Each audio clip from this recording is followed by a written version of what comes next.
Is-sena 2020. Sena ta' sfidi. Sena ta' adattament. U sena mimlija wċuħ ġodda fl-ola karigi kostituzzjonali ta' pajjiżna.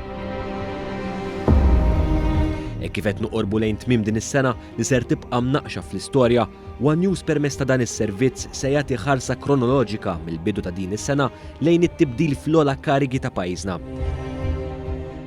L-akbar ħatra u li xprunat numru ta' ħatri ġodda fil-pajjiż għas-sena 2020 waslet fit-13 ta' Jannar. Dakinhar Malta kellha Prim Ministru ġdid.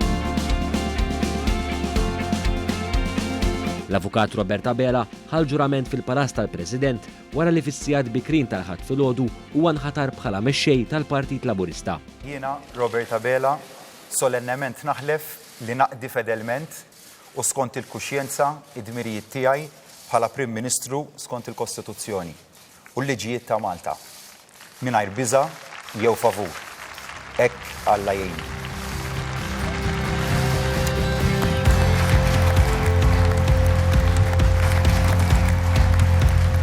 Dr. Robert Abela fit-tmum tal-Partit Laburista segwew numru ta' bidliet fl-amministrazzjoni nnifisha tal-Partit Laburista.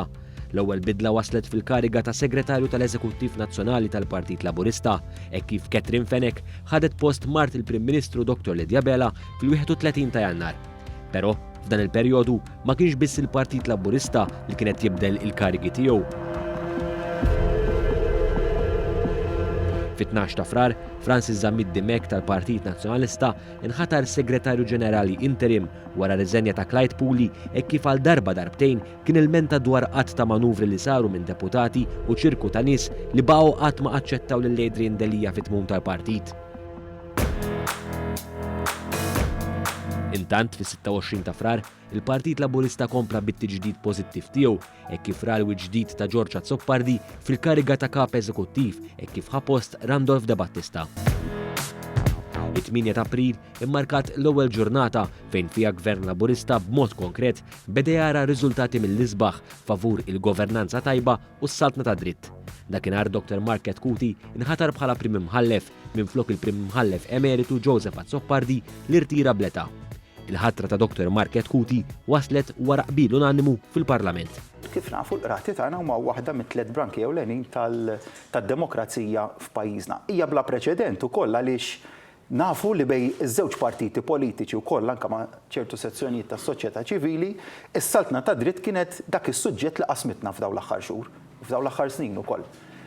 L-inkwiet prinċipali, l-inkwiet politiku prinċipali bejn il-partiti politiċi dejjem dar madwar il-kwistjoni tas-saltna ta' dritt. Illum suġġett tant importanti fil-sitwazzjoni sħiħa tas-saltna ta' dritt, il-kariga ta' Prim Imħallef kien dak is-suġġett li għaqadna.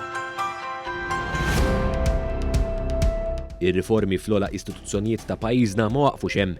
Wara li l-Prim Ministru Robert Abela laqa riżenja tal-eks Kummissarju tal-Pulizija Lawrence Cutajar u ħabbar proċess ġdid u trasparenti ta' ħatra ta' Kummissarju, fit-23 ta' Ġunju kien imiss lil Angelo Gafà sabiex jokkupa din il-kariga tant importanti.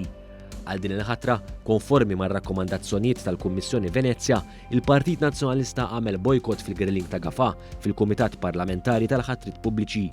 Fil-25 ta' Ġunju imtliet pożizzjoni kostituzzjonali oħra, din id-darba dik tal-Kummissarju Elettorali. B'appoġġ miż-żewġ naħat tal-Kamra, Joseph Camilleri ħapost Joseph Church li miet ftit wara. Intant il-bidliet fuq livell ta' partit tal-Partit Laburista komplew taħt it-tmexxija ta' Robert Abela kif fil-15 ta' Lulju Dr. Ramona Attart inħatret bħala President tal-Partit Laburista. Hija ħadet post il-Perit Daniel Mikallef li propju 10 tiem wara, jiġifieri fil-25 ta' Lulju, ġie elett bħala deputat mexxej għall-affarijiet tal-Partit Laburista. Grazzi mill-ġdid ta' din il-fiduċja ninsab imċekken u nħares il-qudiem li naħdem dejjem aktar għal dan il-partit li fih trabbejt, ħdimt u tant inħobb. Grazzi ħafna. Is-sena 2020 tibqa' wkoll infakra għal ħatriet ekleżjastiċi kbar li ġabet magħha fuq livell nazzjonali. Fil-21 ta' Wissu Għawdex kellu isqof ġdid, kif Duranton Tewma ġie ordnat id-9 isqof tal-Gżira ta' Tletoljiet.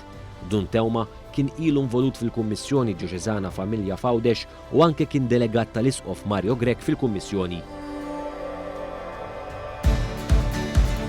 Kif bdew jeħtlu x-xhur xitwin, Gvern Laburista kompla b'ħatrit kostituzzjonali b'saħħithom. Din id-darba kien imiss l-Uffiċċju tal-Avukat Ġenerali li jara bidla kif fid-9 ta' Settembru Victoria Buttigieg ħadet post Peter Grek. Hija nħatret wara sejħa pubblika u ntażlet minn kummissjoni ta' ħatra indipendenti minn 3 imħalfin irtirati. Wasal Ottubru, wara sajf ieħor ta' maltemp qalil tal-pjetà, it-tesserati tal-Partit Nazzjonalista għażlu kap ġdid.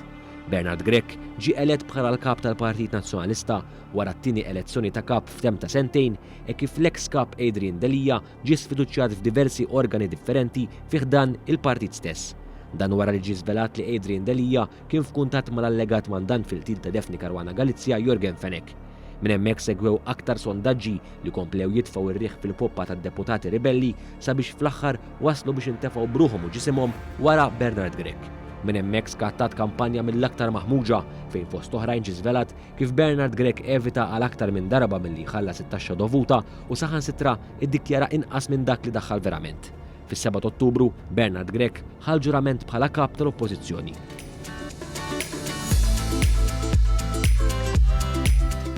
Kif il-kariga tal-Avukat tal-Istat kienet vakata minn Victoria Buttigieg sabiex tassumi l-irwol ta' Avukat Ġenerali, kien imiss lil Dr. Chris Soler sabiex jokkupa din il-kariga. Fil-fatt fil-15 Ottubru, Dr. Chris Soler intażel bħala t-tieni Avukat tal-Istat tar-Repubblika ta' Malta kif l-uffiċċju beda jopera f'Diċembru tal-2019 meta l-Uffiċċju tal-Avukat Ġenerali infatam fit-tnejn. Dan kien sar sabiex l-Uffiċċju tal-Avukat Ġenerali gradwalment jieħu fidu l-prosekuzzjonijiet kollha f'pajjiżna waqt li l-Uffiċċju tal-Avukat tal-Istat iservi bħala konsulent ewlieni tal-Gvern.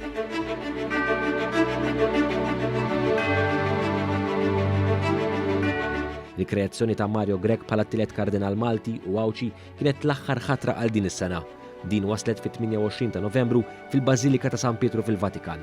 B'hekk permezz ta' din il-kreazzjoni, l-Isqof Emeritu Tawdex li għandu 62 sena issa mistenni jipparteċipa fil-konklavi u se jkompli ħidmietu fil-Kurja Rumana bħala Segretarju Ġenerali tas-Sinodu tal-Isqifijiet.